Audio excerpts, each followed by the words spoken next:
Hey everybody, Jonathan here from Corsac Products, and I'm really excited to show off our brand new product. This is StitchAScale. It's a lot of fun. It's sew on scale mail, gives you a lot of movement, a nice cool clank. They are really nice plastic scales that you can sew through, but we've gone ahead and made it so you don't have to save your needles. But this is our test piece. You may have seen it floating around the internet. It's terrible and ugly, but it was functional, and we used it to figure out a bunch of stuff. Don't need it anymore. But what you do need to know is that we've got these out already, and they are in the store now, and this is what you'll get when you order StitchAScale from us. Now, let's go over what's going on here. This is a sheet of StitchAScale. Every sheet is basically the same size. Each different size scale, though, means you'll get more or less scales, but a sheet should cover just about the same amount of material, no matter what size scale there is. However, each scale is individually connected to each other in this nice little row here. That's to help you out, because we know applying each individual scale at a time is going to be annoying. But they are attached to this frame in a couple different places. So there's these little tabs. You cut those tabs. This then allows you to stitch all of one row together. In addition to that, they're really, really paintable. We have tested a couple different paints. We are really happy with the Rust-Oleum Ultra Coat, stuff to get from Walmart. It says bonds with plastic. You want to make sure it's a plastic primer.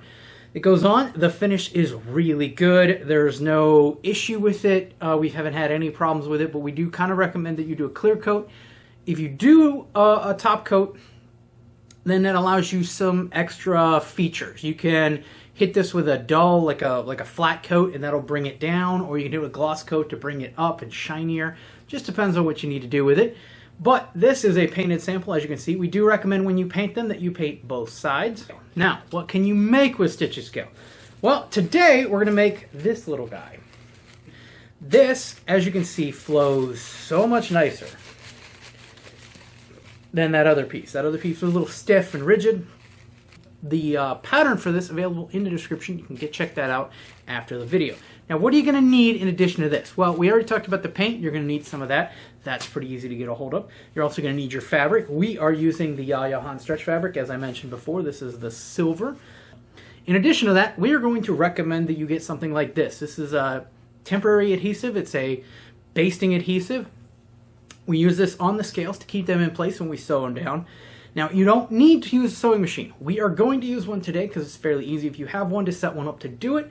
But if you can sew a button onto a shirt, you can use these guys. That's what the little holes are at the top of the piece for.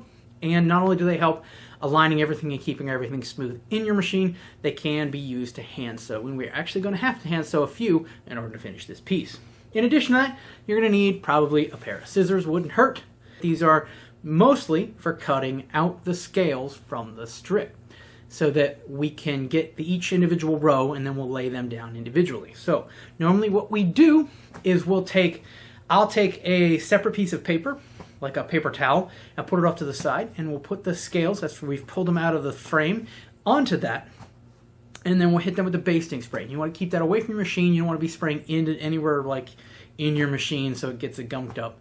You let that cure for a little bit so it gets sticky and isn't too bulky. Then you put it on your piece, and we'll line them up and get our row set. And once the entire row is set, we'll go ahead and put it in the machine and we'll sew it down. So to set up your machine, you just need to set it to what they've told me is free motion quilting mode. Essentially, you've got to drop the feed dog on the machine. This machine is fairly easy. We just drop a little lever in the area where the bobbin goes in, and that drops those feed dogs down so they don't engage the piece. Then we need to set it to zigzag stitch and then the longest setting possible. And now we're going to sew basically a bunch of tiny buttons. So we're going to put it into the machine, and as you go into the machine, you're going to line up with the hole. So the hole is going to be visible, as you can see, through your little foot, and that allows you to do the stitch, and you're going to do that stitch right across there, not moving it at all, and you give that a couple goes. Lifting up the foot and moving to the next hole in the scale and putting the foot back down.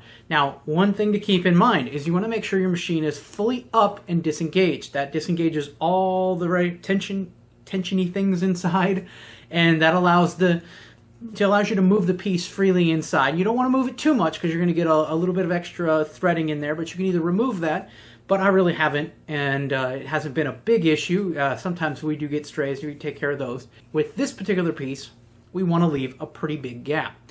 What you want to do is take and leave a couple spaces at the end, about a scale or a scale and a half, to make a seam at the end. So the idea is, now that I've pinned that down, we're going to roll this like so, and that will cover up here. Now, if this wasn't stretch fabric, we could actually just burn right through the scales on like a wide zigzag or something. If you go too close together on the scale, you'll perforate it and then it'll break. And we don't want that. But what we're going to try to do, or I'm going to attempt to do here in a minute, is stitch pretty much on this line again, right above this seam. So right along in here. And what we'll do there is it'll leave this little flap, which will cover up our little stitches here, and it should look really nice and neat.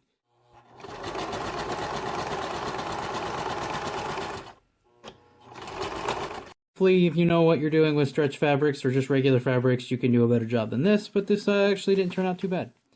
Okay, so I've covered up all my sins. I did end up hand stitching this, which I am not good at all, but we did stitch that seam. But as you can see here, we've gone ahead and stitched on the scales to cover all of that. Again, I'm using the scales with the basting adhesive still attached, because that does help quite a bit, actually. And obviously I'm not as regimented in here as I was, but this is the bottom of the piece, so I'm not really worried about it. Now, my needle has gone through. It's coming from the previous scale, so I've been flipping this over. And as you can see the edge of the scale. I don't know if you can see, but I can see. You know, stretching it so I can see the edge of the scale, then coming in like this to get this out. And you've got to watch because the thread likes to catch on the other scales, so it's kind of a pain in the tuchus. But we're just going to come through here and then back through the hole. And as you can see, it is catching. I'll just talk about this because this was pretty simple, so I won't record it again. But I took a jump ring here, and I took this chain. This is the chain I'm using. I think I got it from Hobby Lobby. In fact, I'm pretty sure I got it from Hobby Lobby. But it's just some chain I bought for a project. I've had it laying around. And I cut the chain, and then I got a jump ring. And then I just stitched that right here on the edge. And that gives us the nice little decorative chain. It's nice and thin. And that keeps this front piece here.